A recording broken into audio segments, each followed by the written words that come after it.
Shoe లోపలికి వెళ్తారు shoe లోపలికి ఓకేనా ఓకేనా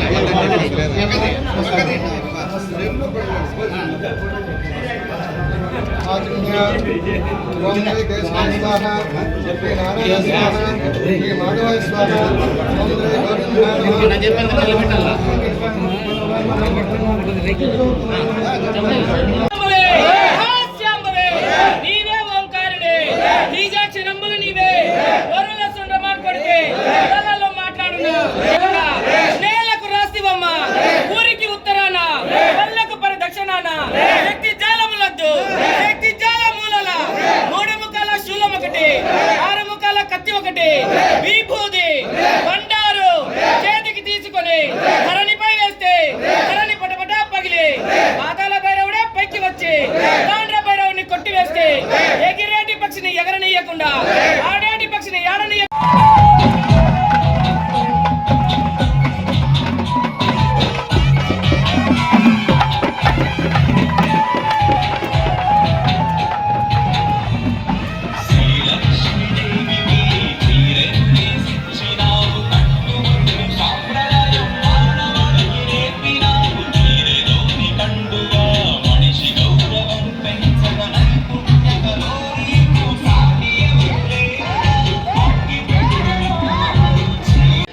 वर्तमान व्यावहारिक चांद्रमाणेन प्रभवादेशचित्रजनामध्ये श्रीक्रोधे नाम संवत्सरे दक्षिणायने हेमन्तऋतौ पुष्यमासे शुक्लपक्षे पञ्चम्यां स्थिरवातयुक्तायां शतभिषाणक्षत्रे सिद्धियोगे भवकर्णे उपरि बालवकर्णे एवं गुणविशेषण विशिष्टायां शुभदितौ मम उपात्तः समस्ता दुर्गचेद्वारा श्री परमेश्वर प्रीत्यर्थमस्य गोत्रोद्भवस्य कमलस्य गोत्रोद्भवस्य यजमानस्य वेंकटप्रसाद नामदेश्य धर्मपत्नी समेतस्य कुम्भ सौभाग्यवत्याः यशोदा देवी नाम्नी सहकुटुम्बानां यजमानस्य सहकुटुम्बानां क्षेम स्थैर्य धैर्य विजय वीर्य भयायुः आरोग्यैश्वर्याभिवृद्ध्यर्थं उन्नतोन्नता अभिवृद्ध्यर्थं जातकरीत्या गोचाररीत्या अपमृत्यु सूचित दुष्टग्रह पीडा दोष निवारणद्वारा शत्रुबाधा निवारणार्थं उन्नतोन्नत पदवी योगिता सिद्ध्यर्थं श्री काशी विश्वनाथ स्वामी देवतानुग्रह सिद्ध्यर्थं यथाशक्ति उपचार पूजां करिष्ये। अस्तुतिपते संचतुष्पते ओम शांति शांति शांति सहस्रशीर्षा पुरुषः सहस्राक्षसहस्रः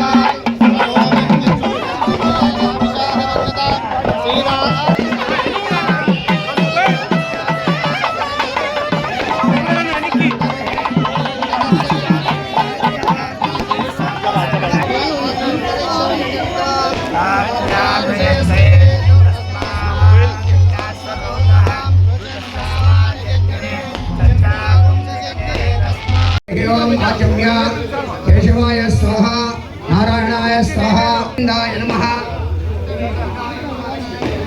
सूदनाय नमः विक्रमाय नमः वामनाय नमः श्रीधराय नमः ऋषिकेशाय नमः पद्मनाभाय नमः दामोदराय नमः संघर्षणाय नमः वासुदेवाय नमः प्रद्युम्नाय नमः जनार्दनाय नमः उपेन्द्राय नमः हरे नमः श्रीकृष्णाय नमः पूर्वोच्चरदेवं गुण विशेषण विशिष्टायां शुभदितौ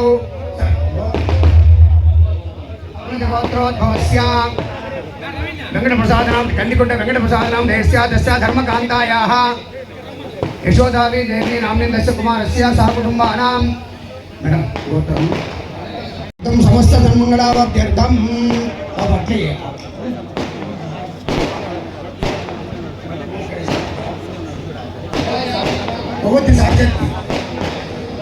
ओम दाह्यं त्रिवर्त्य संयुक्तं मह्ना योजितं मया गृहाणमङ्गलं दीपं त्रैलोक्यं निर्विरापः भक्त्या दीपं प्रयच्छामि देवाय परमात्मने त्राहि मां नरकात् घोरा दिव्य ज्योतिर्नमोऽस्तुते सत्त्वमिव तिदगुणापनन्दोय भद्रपादप्रिया चैव गोविन्दपथगामिने देवर्षिगण सन्तुष्टा वनमाला विभूषिता चन्दनोत्तम संस्था च मत्तमातङ्गगमना हिरण्यकमलासनां धीजनोद्धारणि राधा योगिनी युगधारिणी नटनाट्यैकनि राधार प्रणवाध्यक्षरात्मिका चोरचारक्रियासक्ता दारिद्र्यच्छेदकारिणी यादवेन्द्र कुलोद्भूता तुर्यपथगामिनी गायत्री गौमती गंगा गौतमी गरुडासना गे गान प्रिया गौरी गोविंद पदपूजिता गंधर्वन करागार गौरवर्णा गणेश्वरी गुणाश्रया गुणवती गक्वरी गणपूजिता गुहावासा गुह्या गंधर्वरूपिणी गार्ग्यप्रिया गुरुपदा गुह्या लिंगांगधारिणी सावित्री सूर्यतनया सुषुम्ना नाडिभेजने शुभ्रोत्सुवासा समगान प्रिया वैष्णवी मलाकर महेंद्री मंत्ररूपिणी ओम श्री चौडेश्वरी देव्यै नमः ओम गौरी शंकराय नमः दशांगं गुग्गलं धूपं सुगंधं च मनोहरं कपिला घृत संयुक्तं धूपो मृदुच्यतां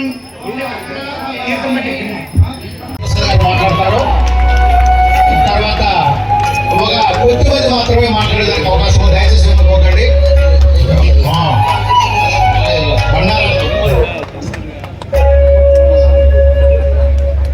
అన్న కొద్దిగా ఇక్కడ చూడండి అన్న. చేతుల ఐక్యత చేతుల ఐక్యత ఒట్టిలాయ కందుకుంటున్న నాయకత్వం ఒట్టిలాయ కందుకుంటున్న నాయకత్వం జై కందుకుంట.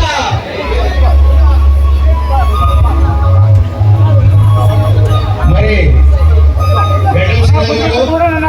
మరి గిరిరాజరావు గారు మరి పొల ప్రభాకర్ గారు మరి మన ముఖ్యమైనటువంటి అందరూ కూడా మరి గజమాలతో మన అభిమానాన్ని చాటుకుంటున్నారు. యుగేంద్ర గారు అందరూ కూడా మరి కేశవ గారి వాటికి ఇక్కడే నాకు అన్ని చెప్తున్నాడు. కేశవ గారు కూడా అక్కడికి వెళ్ళాలనుకుంటున్నాం.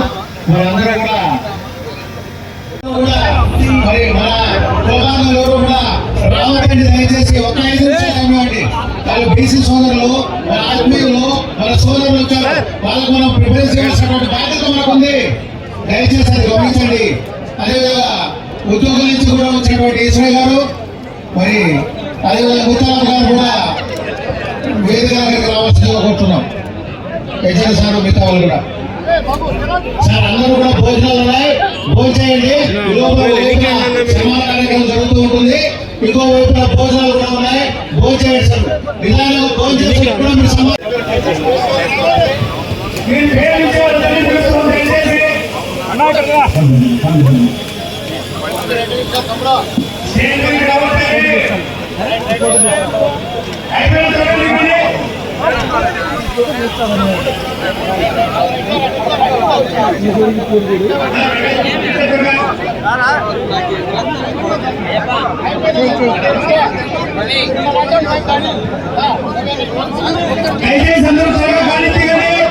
ఇంకా చాలా మంది ఉన్నారు. దూర ప్రాంతాల నుంచి వచ్చారు. వాళ్ళకి అవకాశం ఇవ్వాలి. మేము అయిపోయిన దగ్గర త్వరగా దూర ప్రాంతాల నుంచి వచ్చారు. వాళ్ళకి అవకాశం ఇవ్వాలి.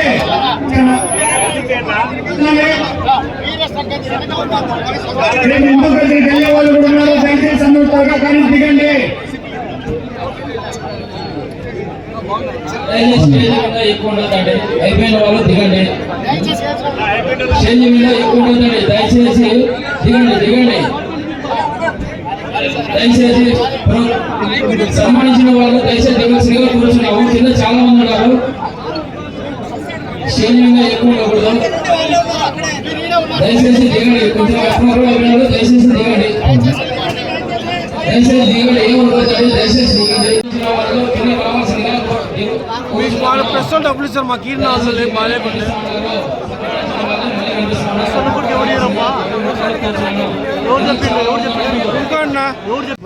నువ్వు ఆవేశపడతావు.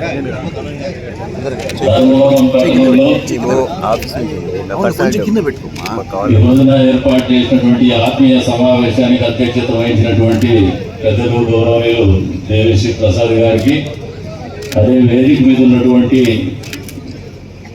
కుల సంఘాల పెద్దలకి, అదేవిధంగా వివిధ హోదాల్లో ఉన్నటువంటి పెద్దలకి, వేదిక ముందున్నటువంటి కుల బాంధవులకి, అదేవిధంగా మా మీద ప్రేమతో కూడా చాలా మంది వచ్చినారు. కులం కాకపోయినా కూడా వాళ్ళందరికీ, పాత్రికేయ మిత్రులకి పేరు పేరు నమస్కారాలు తెలుపుకుంటూ, ఇందాక ఆనంద్ ప్రసాద్ గారు చెప్పినారు, ఆయన మాట్లాడే ముందే చెప్పినారు రాజకీయాలు మాట్లాడదు స్వామి అని. మీరందరూ ఒకసారి ఆలోచన చేసుకుంటే ధర్మవరానికి రావడానికి మొదటిగా కొంచెం క్లారిటీ ఇచ్చేస్తాం. ఈ కార్యక్రమం ఎందుకు పెట్టారని చెప్పేసి చాలా మందికి $1 మిలియన్ క్వశ్చన్ ఉంది. ఈ $1 మిలియన్ క్వశ్చన్కి ఆన్సర్ ఏమంటే 80వ దశకం నుంచి కూడా ధర్మవరంలో ఎప్పుడు కూడా ముందు వరుసలో సంఖ్యలో ఉన్నటువంటి చేనేతలు అందరినీ అందరం ఎక్కిస్తూనే వస్తున్నారు, కానీ అందరం ఎక్కిన తర్వాత అధపాతాలనికి తొక్కబడుతున్నటువంటి పరిస్థితులు ఎప్పుడు కూడా జరుగుతూనే ఉంటాయి. మా వాళ్ళేమి మనులు అడగరు, మాన్యాలు అడగరు, పదవులు అడగరు, లేదంటే ఇంకోటి అడగరు. అదే వాళ్ళ దౌర్భాగ్యం. అడుగుతా అంటే భయం ఉండేది. అడగకుండా ఎలక్షన్లు చేస్తారు, డబ్బులు ఇస్తారు, మళ్ళీ వాళ్ళు ఎగలబోతారు. ఎలక్షన్ అయిన తర్వాత కూడా పంచాయతీ దండించుకుంటారని చెప్పేసి ఒక ఆలోచనకు వచ్చేసి ఈ రకమైనటువంటి పరిస్థితులు వస్తాయి. ఈ పరిస్థితులు స్వస్తి పలకల్లా మొదటిగా ప్రసాద్ జగన్ ధర్మవరం మీద ఇలాగే చెప్తాడు మన గిరిరాజు రవణ. ధర్మవరం వాస్తవుడు, మా అమ్మ ధర్మవరమే. నేను ఇక్కడ శివాలయంలో పిల్లలకు సెలవులకు వచ్చినప్పుడు ఆడుకున్నానే, కానీ నేను కదిలోని.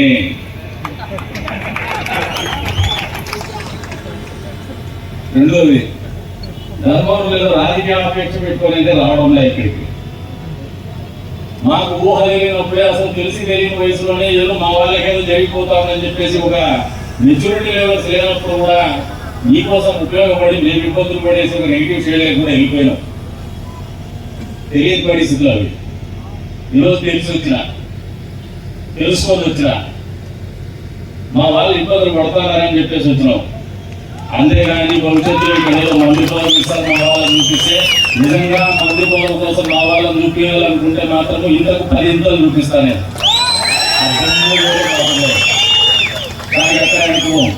ఈరోజు వస్తున్నటువంటిది ఒక ఆలోచన, ఇది ఒక సందేశం. తక్కువగా అంచనా వేయొద్దండి, ఎవరూ లేదని చెప్పేసి ఏమైపోద్దండి. మా వాళ్ళకి కావాల్సినంత మంది ఇంతమంది ఉన్నారు, మేము కూడా ఉన్నామనేది ఒక సందేశాన్ని మీకు ఇవ్వదలుచుకున్నాం. నేను మిమ్మల్ని ఎప్పుడు కూడా గుండెల్లో పెట్టుకొని గౌరవించుకుంటూ వచ్చినా, మీకు అవసరమైతే పనిచేస్తూనే వచ్చినా, భయంగా ఎప్పుడు కూడా మీరు ఒకసారి ఈ నియోజకవర్గ రాజకీయ చరిత్ర చూస్తున్నా కూడా తెలుగుదేశం పార్టీకి ఎప్పుడు కూడా పెట్టని కోటగానే ఉంటూ వచ్చినాం.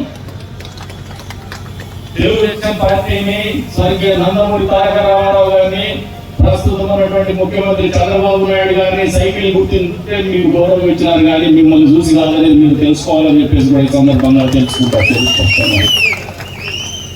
ఎందుకంటే ఈ రోజు నాయకుడిగా ఒక వెలుగుబడిన వర్గాల కులాల్లో పుట్టినప్పటికీ నా కులం లేదు, కుల ప్రాతిపదిక మీద అయితే ఇప్పుడు టికెట్ వాళ్ళు టికెట్ ఇచ్చడానికి నా కుల ప్రాతిపదిక ఏమైనా ఆలోచన చేసి ఉండొచ్చు. ఎందుకంటే తల్లిలో పెద్దగా కులస్తులు లేరు, అయినప్పటికీ టికెట్ ఇస్తా వచ్చినారు. రాజకీయంగా ఎన్ని ఆటపోట్లు వచ్చినా, మన జీవితంలో ఎన్ని ఆటపోట్లు వచ్చినా కూడా నిలబెట్టిండేది ఎవరంటే ఈ రోజు ఉన్నటువంటి ముఖ్యమంత్రి చంద్రబాబు నాయుడు గారు, తెలుగుదేశం పార్టీ అని చెప్పేసి కూడా నేను తెలియజేస్తాను. అంతే స్థాయిలో జీవితంలో ఆటపోట్లు వచ్చినప్పుడు ఎప్పుడైనా వీడు పడిపోతాడేమో అనే అవసర పరిస్థితులు కల్పించినప్పుడు నిజంగా అండగా ఉండి ఆదుకొని చేయబట్టుకుని నిలబడింది మాత్రం మా కులస్తులే అని చెప్పేసి కూడా ఈ సందర్భంగా తెలియజేస్తాను. వాళ్ళ పేరు ఇక్కడ ప్రస్తావించదలుచుకోవాలి. ఒకరిద్దరు ఇక్కడే ఉన్నారు ఈ సభలోనే. మాకెప్పుడు తండ్రి సమానులు వాళ్ళు, మనసులో ఎప్పుడు అదే భావన ఉంటుంది. మీకు అందరికి కూడా తెలియజెప్పేటట్టే, మామూలుగా ఇక్కడికి వచ్చే ముందు నాకు కొన్ని అనుమానాలు ఉన్నాయి. మా వాళ్ళు అసలు ప్రోగ్రామ్ ఉంటున్నారు, చేస్తారా చేయరా అని. మీరు తెలుసుకోవాల్సింది ఏమంటే ఇక్కడ ఆనంద ప్రసాద్ గారు ఉన్నారు. ఎన్నికల ముందు కూడా నేను వచ్చిన, ఎన్నికల ముందు కూడా మీతో పాటు కూర్చున్నా. ఇదే ధర్మవరంలో మీటింగ్ పెట్టండి అని అడిగిన, ముందుకు రాలా. మామూలుగా ఒక విజయం అనేది ఒక వ్యక్తిని సమాజానికి పరిచయం చేస్తున్న దానికి ఇది ఒక ఉదాహరణ. అసలు వీడు ఎన్నికల్లో పోటీ చేయలేడు, ఎన్నికల్లో పోటీ చేసినా నెక్కలేడని మా పార్టీ వాళ్ళు మాట్లాడారు, మనోళ్ళు కూడా మాట్లాడుకుంటారు. కానీ గెలిచి నెక్కిన తర్వాత, ఇక్కడికి వచ్చిన తర్వాత ఈ రోజు నా విజయం అనేది మిమ్మల్ని ఏకం చేస్తుందని చెప్పేసి కూడా ఏకం చేసినందుకు కూడా నిజంగా అభినందనీయమైనటువంటి విషయంగానే నేను భావిస్తాను. నిజంగా విధంగానే భావిస్తాను అనేది చెప్పినట్టు చెప్పినా మన వాళ్ళకి. అయ్యా తెలుగుదేశం పార్టీ అధికారంలోకి వస్తుంది, వాళ్ళు కూడా మనకు టికెట్ ఇవ్వాలని ఉన్నారు. వెనుకబడిన వర్గాల వాళ్ళని ఆదరించేటువంటి పార్టీ తెలుగుదేశం పార్టీ. మీరు ముందుకు రండి, మీకు టికెట్ ఇస్తారంటే డబ్బులు ఇస్తారా అంటారు. డబ్బులు కూడా ఇస్తారు. ఇప్పుడు మాకు డబ్బులు కూడా ఇచ్చింటారు ఎలక్షన్లో బీఫామ్తో పాటు. రాజకీయం నడపడానికి డబ్బులు ఇవ్వకపోయిండొచ్చు, కానీ ఎన్నికలు బీఫామ్తో పాటు అందరికి ఇచ్చినట్టు అందరు అగ్రవర్ణాలకు ఇచ్చింటారు, వెనుకబడిన వర్గాలకు ఇచ్చింటారు, ఎస్సీలకు కూడా ఇచ్చింటారు, ఎస్టీలకు కూడా ఇచ్చింటారు. ఒక అవసరం ఉంది, అందరు కూడా ఇచ్చింటారు. కానీ డబ్బులు ఇవ్వడానికి మనం ఇంటర్లో మేమేమో ఓటు పెట్టే పుట్ట కోసి ఎన్ని రోజులు ఉంటుంది, వాళ్ళు డబ్బులు ఇచ్చి మనం నిలబెడితే మనం రాజకీయం చేయగలమా?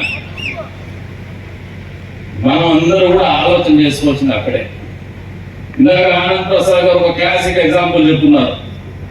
అన్ని అవయవాలు పనిచేస్తే కార్మికుడు ఎవరైనా ఉన్నాడంటే అది చేనేత కార్మికుడు అని చెప్పేసి. ఎందుకంటే కన్ను పని చేస్తా ఉంటాయి, చేతులు పని చేస్తా ఉంటాయి, ముగ్గురుతో కాళ్ళు ఉంటాయి, భుజాలు వస్తా ఉంటాయి, మెడ కూడా తిప్పుతా ఉంటాం.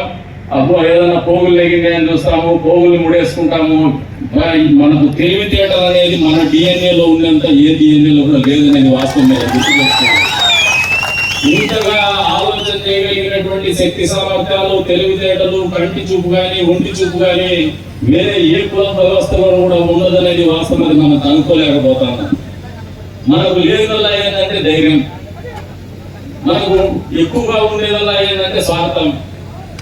మనల్ని మనం ఎత్తేస్తే మనం గొప్పలం. మనల్ని ఎవరైనా చెడ్డగా మాట్లాడితే వాడు గొప్పవాడైపోతాడు, మనల్ని మనము తప్పుగా చూపిస్తే మనం గొప్పలం అయిపోతాం. ఈ థాట్ ప్రాసెస్ మారాలి. మీరేందో గౌరవించడానికి సన్మానం చేస్తుంటే మీరు ఇట్లా మాట్లాడుతాంటే నన్ను అనగా భావించండి. ఎప్పుడు కూడా నేనేం కేసు పెట్టి చెప్తున్నాను. నేను ఒక విస్తృత స్థాయి సమావేశం జరిగింది, గతంలో కూడా ఎమ్మెల్యేగా చేసిన.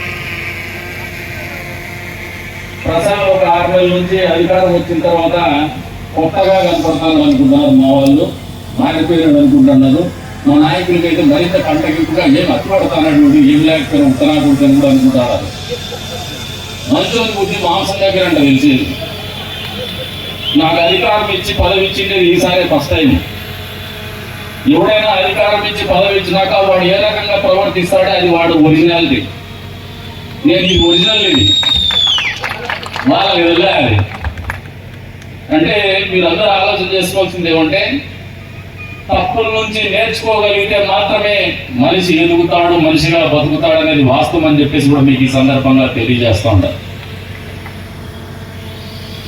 ఎంతో మంది చదువుకున్నటువంటి పిల్లలు ఉన్నారు, విజ్ఞత కలిగినటువంటి పిల్లలు ఉన్నారు. నాకు తెలిసి రాయలసీమ ప్రాంతంలో చేనేతలు అత్యంతంగా ప్రభావవంతమైనటువంటి వ్యక్తులు ఎవరైనా, ప్రభావవంతమైన కుటుంబాలు ఎక్కడైనా ఉన్నాయంటే నాకు తెలిసినంత వరకు ధర్మవరంలో అని చెప్పేసి కూడా ఈ సందర్భంగా తెలియజేస్తాను. చరిత్ర చూసినా కూడా ఇంకా చెప్తా ఉన్నారు. మొదటిగా ఏర్పడినటువంటి ప్రభుత్వాలు 1952 నుంచి కూడా చూస్తే మొదటిగా ఏర్పడినటువంటి ప్రభుత్వాల్లో ఎమ్మెల్యేలుగా పనిచేసినటువంటి వాళ్ళు కూడా బ్యాక్వర్డ్ కమ్యూనిటీస్ చెందినటువంటి వాళ్ళు, చేనేత కులాలకు చెందినటువంటి వాళ్ళు అని చెప్పేసి కూడా మీకు ఈ సందర్భంగా తెలియజేస్తారని గుర్తు కూడా చేస్తారని నాకు గుర్తుగా చేశారని. అయినప్పటికీ పరంపర కొనసాగించలేనటువంటి పరిస్థితులకి మీరు అందరూ పోతున్నారంటే మనం అందరూ పోతున్నామంటే ఎక్కడికి పోతున్నాం, తప్పు ఎక్కడుందో ఒకసారి ఆలోచన చేసుకుంటాం. వేరే కులస్తులు పరిపాలన చేయకూడదు మనం తప్పది. మనం ఎందుకు చేయలేకపోతున్నామనే ఆలోచన చేయడం గొప్పని చెప్పేసి మీరు కనుక్కోమని చెప్పే సందర్భంగా తెలియజేస్తా ఉన్నాను. ఇలాగే చెప్పినా మీరేం చేసినా పడుంటారులే అనే ధోరణి దాదాపు 6 నెలల కాలంలో చిరకాలం పాటు నాయకులుగా వివిధ పార్టీలో ఉన్నటువంటి నాయకులందరినీ ధర్మవరం వాళ్ళని నేను కలవడం జరిగింది. అందరిలోనూ ఒకటే బాధ, అసలు మేము ఏదనుకుని ఎలక్షన్ చేసినాం, ఎన్నికల తర్వాత మేము సంతోషంగా లేదని. ఆ బాధకు దూరం చేయాలా, ఆ బాధకు ఉపశమనం కలిగించాలా, ఒక పరిష్కారం చూపించాలనే ఆలోచనలో భాగమే ఈ సన్మాన కార్యక్రమం అని చెప్పేసి ఎవరికి అర్థం కావాలో అందరికి కూడా చెప్తా ఉన్నా. ఇది ఒక మీకు మేలుకోపు కావాలా, మీరు మేలుకోకపోతే మిమ్మల్ని బంగాళాఖాతంలో ఉంచడానికి సిద్ధంగా ఉంటారని చెప్పేసి కూడా ఈ సందర్భంగా హెచ్చరిస్తాను.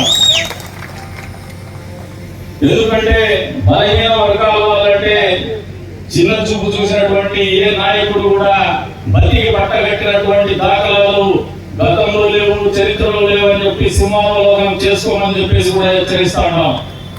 ఈ నియోజకవర్గంలో నాకు ఎదురే లేదు, నన్ను చూస్తే భయపడాలని ఆలోచన చేసినటువంటి వాళ్ళందరూ కూడా మట్టిలో కలిసిపోయినారు. మామూలుగా మట్టిలో కలిసిపోరా, మనుషులే బలవంతంగా మట్టిలో కలిపినటువంటి పరిస్థితులు గుర్తు తెచ్చుకోమని చెప్పేసి వాళ్ళని హెచ్చరిస్తాను. దీనికి మీరు అతిథులు కాదని చెప్పేసి కూడా ఆలోచన చేసుకోమంటున్నాం.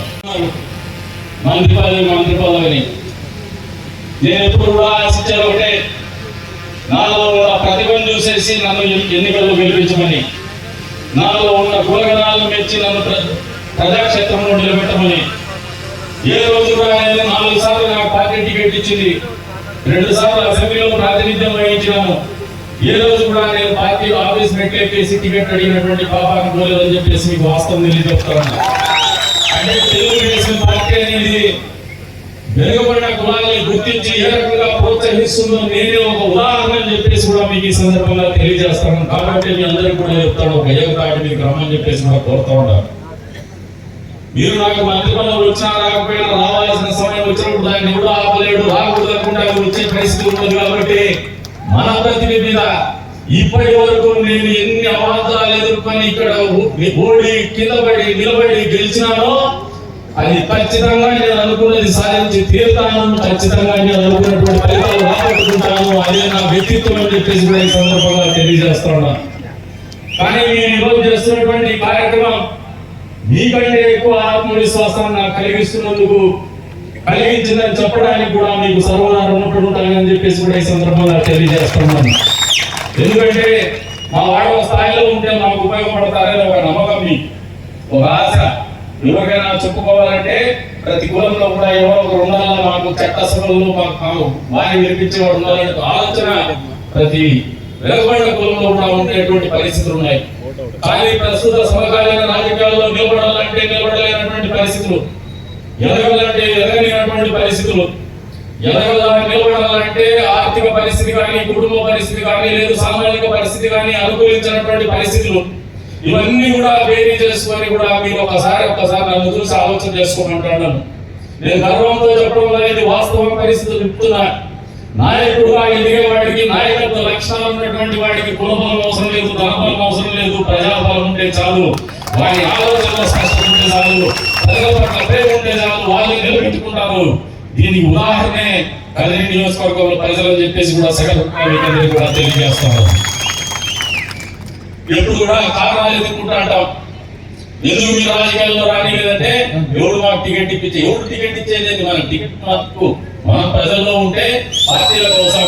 ఈ రోజున జనాభా దాఖలా లెక్కన దాదాపు జనాభాలో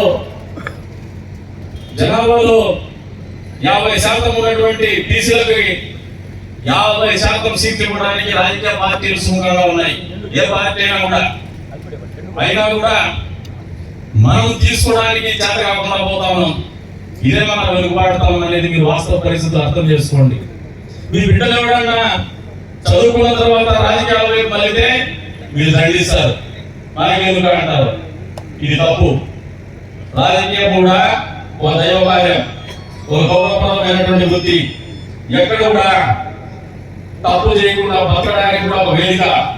ఇంకా ఎవడైనా ఒక ప్రైవేట్ లేకుండా తప్పు చేస్తే వాడు ఎవరు గమనించలేమో కానీ రాజకీయాల్లో ఉన్నటువంటి నాయకుడు ఒక చిన్న తప్పు చేసిన ప్రజలందరూ గమనిస్తారు. కాబట్టి వాడు మంచి నాయకుడు, నిబద్ధత కలిగిన నాయకుడిని పేరు తెచ్చుకుంటే వాడు అత్యుత్తమైనటువంటి వ్యక్తిగా మనం అందరూ గుర్తించాల్సినటువంటి అవసరం ఉంటుందని కూడా ఈ వేదిక నుంచి తెలియజేస్తాను. అందుకని మీ కుటుంబాల్లో ఎవరైనా స్థానిక సంస్థల ఎన్నికలు వస్తున్నాయి, మళ్ళీ మీరు ధర్మవరం చెప్తున్నాను, మాకేదో కౌన్సిలర్ ఇస్తే చాలు, చైర్మన్ ఇస్తే చాలు అనుకొని రాజకీయాలు చేయకండి. మళ్ళీ మేము ఎమ్మెల్యేలు కావాలా, మంత్రులు కావాలంటే ఖచ్చితంగా పనిచేయమని చెప్పి చెప్తాను. మామూలుగా మీరు గదిలో మా సాయిబులు చెప్తాడ, నాకు బిడ్డ లేరు, అన్నదమ్ములు లేరు రా స్వామి, మీకు మాకు కులం ఎక్కువ ఉంది, సంఖ్య ఎక్కువ ఉంది, మీరు ఎవరైనా నాయకత్వ లక్షణాలు పెంచుకుంటే చాలు, మీకు డబ్బు కూడా ఖర్చు పెట్టుకోవాలి అవసరం లేదురా, పేదలకు సాయం చేయండి, మీరు శాశ్వతంగా ఎమ్మెల్యే ఉంటారని పదే చెప్తా ఉంటారు. నాయకత్వం లేమనేదే, కుల సంఖ్య ఉన్నా కూడా మన నాయకత్వం లేమనేదే మనకు శాపంగా మారుతుందనేది వాస్తవం అని మీరు గ్రహించమని చెప్పేస్తాను. అందుకే మీకు కూడా చెప్తున్నా, పటిష్టమైనటువంటి నాయకత్వ లక్షణాలు పెంపొందించుకోండి. నాయకత్వ లక్షణం అంటే స్వార్థం ఇవ్వడం. సహజంగా కొద్దిమందికి అభ్యాసం ఉంటాయి. మేము ఎక్కడో పుట్టాం, ఎక్కడో చదువుకున్నాం, ఏదో రంగం వచ్చినాం, అసలు కష్టం తెలియనటువంటి కుటుంబంలో నుంచి వచ్చినాం, కానీ కష్టాల కడలేకి నెట్టివేయబడ్డాం.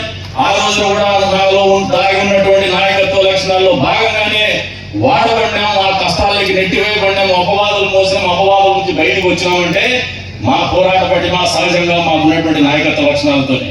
అన్ని ఆటపోట్లకి అంత పెద్ద సుడిగుండంలో మీరు పడమని చెప్పి మిమ్మల్ని చెప్పడంలా, మీకు అత్యంత సహజంగా ఉన్నటువంటి బలం మీ నియోజకవర్గంలో ఉంది.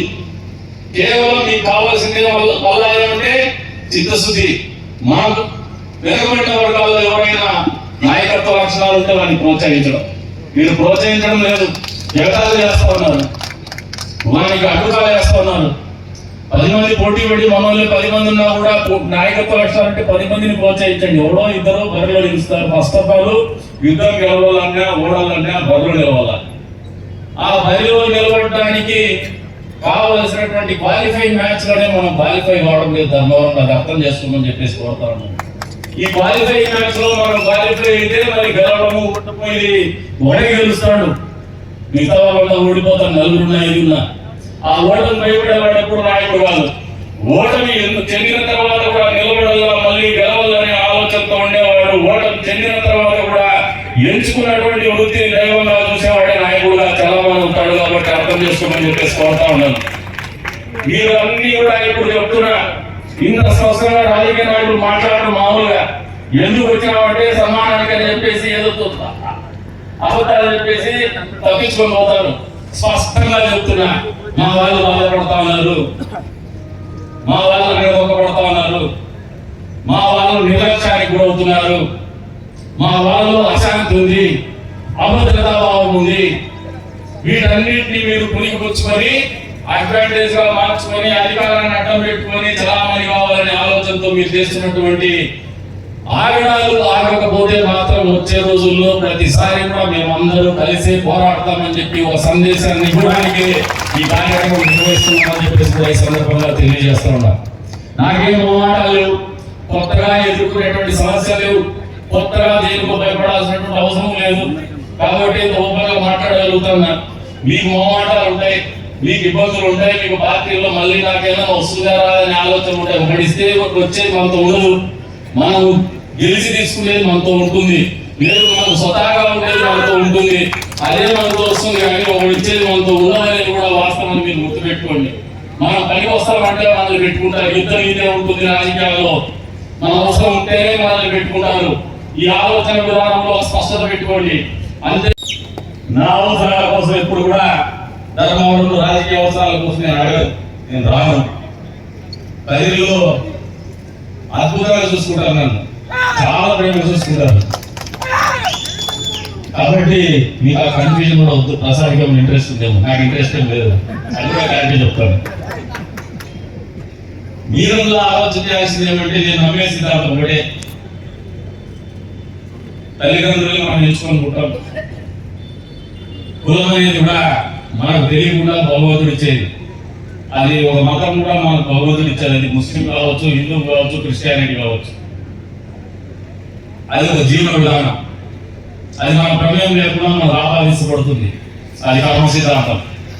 ఆ సిద్ధాంతంలో భాగంగా మనం ఏ కులంలో పుట్టామో, ఏ మతంలో పుట్టామో దాన్ని ఆచరించాలా, ఆ జీవన విధానాన్ని ఆచరించాలా, దాన్ని మనం హోమ్ చేసుకోవాలనేది భగవంతుడి ఇచ్చేది. అందుకనే చెప్తున్నాను, మీ వాడిగా నేను మాట్లాడుతున్నా. భగవంతుడు ఇచ్చింది కాబట్టి నేను ఆపాదించుకొని మీది మా సొంతం అనుకొని మాట్లాడుతున్నా. అంతకు మించి నాకు వ్యక్తిగతంగా ఈ కులాలతో నాకు ఆపేక్ష పెట్టుకోను, లేదా అధికారాల కోసమో అవసరాల కోసం అయితే కాదనేది కూడా మీకు అందరికి కూడా తెలియజేస్తా ఉన్నాను. మీ వంతుగా నేను ఈ కులంలో పుట్టినందుకు ఒక స్థాయికి నేను ఎదిగిన తర్వాత చెప్తున్నాడు, మన కులంలో పుట్టింది ఓడే అని చెప్పేసి. మామూలుగా ఏ కులమైనా కూడా అది అగ్రవర్ణాలు కూడా సహజం. మన అగ్రవర్ణాల వాళ్ళు కూడా నిమిత్తాలని అవసరం లే. వాళ్ళు ఒక స్థాయికి ఎదిగిన తర్వాతే వాడిని గుర్తిస్తుంది. వాళ్ళకి ఆ స్థాయి రాకపోతే వాడిని ఓన్ చేసుకోదు. అది ఆర్థికంగా కావచ్చు, వ్యాపారంగా కావచ్చు, రాజకీయంగా కావచ్చు. ఒక విజయం అనేది అటైన్ చేసిన తర్వాత ఆ కులమాన్ని మావాడని చెప్పుకొని గర్వంగా చెప్పుకుంటుంది. ఆ స్థాయికి ఎదగాల్సినటువంటి అవసరం ఈ కులంలో పుట్టినటువంటి యువకుల మీద ఉంది అని చెప్పేసి కూడా యువత కూడా కోరుతా ఉన్నాను. మీ పెద్దలు నిర్లక్ష్యం చేసినారు, మీరు నిర్లక్ష్యం చేయొద్దని చెప్పేసి కూడా కోరుతా ఉన్నాం. ఏ కులానికైనా కూడా ఈ భారతదేశ ప్రజాస్వామ్య వ్యవస్థలో రాజ్యాంగం రచించినటువంటి పరిస్థితుల్లో ఎదగాలంటే ఖచ్చితంగా రాజకీయ ప్రాతినిధ్యం అవసరం అనేది గంటపరంగా చెప్తా ఉన్నాను. మీరు అర్థం చేసుకోమని ఎవరో మిమ్మల్ని తెలియజెప్తాను. ఎందుకంటే మీరు హౌస్ లో చూస్తుంటాం ఏ కులాల వాళ్ళు ప్రాతినిధ్యం వహిస్తున్నారు, వాళ్ళ సమస్యల మీద ఎంతవరకు నిలబడతా ఉన్నారు, అసలు how to deal the things at highest level అనేది మీకు ఆ ఫోరం చట్టసభే. ఆ చట్టసభలో మనం డీల్ చేయగలిగినటువంటి అవకాశాలు ఉంటేనే మనం డీల్ చేయగలుగుతాం. అక్కడ కాకుండా బయట మేము జనాలున్నా లిఖా 10 పేజీ లిఖా ఆయా అంటా ఆయా అన్నట్టుంటారు. 10 పేజీలు రాసిన ఎగ్జామ్ లో 0 వచ్చినట్టుంటారు. మనం సంఖ్యలో ఉండొచ్చు, పదే చెప్పేసి మనకు మంత్రి పదవి వల్ల మేము 1 కోట్ల మంది ఉంటామంటున్నారు. కానీ ఎదిగా టార్చ్ ఎదిగా కూడా నలుగురన్నా రెడీ కావాలి. మనం వీళ్ళందరూ కూడా కులబాంధాలు కూడా చెప్తా ఉన్నా, కుల సంఘాల నాయకులు కూడా చెప్తా ఉన్నాను.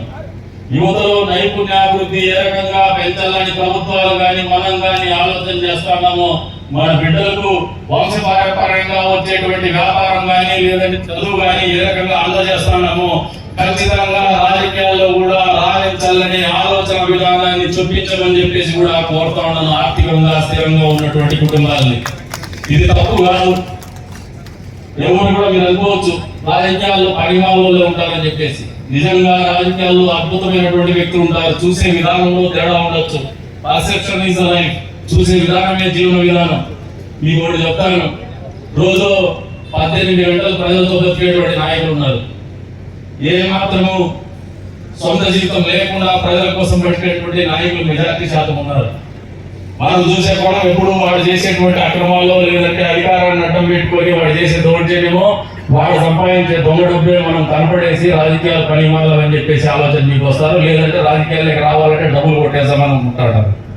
రాజకీయాలకు వచ్చే వాళ్ళు డబ్బు అపేక్ష పెట్టుకొని మాత్రం పొరపాటు కూడా రావద్దని చెప్పేసి కూడా వస్తా ఉంటారు.